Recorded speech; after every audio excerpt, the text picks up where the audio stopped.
नेपालमा हालै सार्वजनिक यातायात ठप्प हुँदा यात्रुहरूले ठूलो शास्ति भोगिरहेका छन्।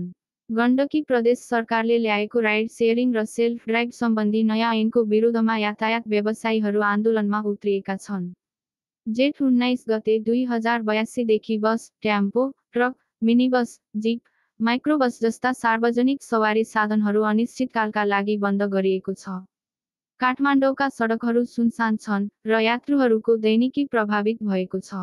यातायात व्यवसायीहरूले सिन्डिकेट खतम हुने डरले यो हडताल गरेको बताएका छन्, जुन कानुन विपरीत छ। सहमति नभए देशव्यापी यातायात बन्दको चेतावनी पनि दिएको छ।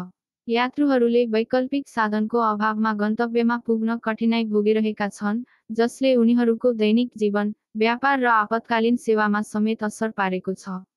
यो अवस्थामा सरकार र व्यवसायीहरूबीच वार्ता आवश्यक छ ताकि यात्रुहरूको असुविधा कम होस्।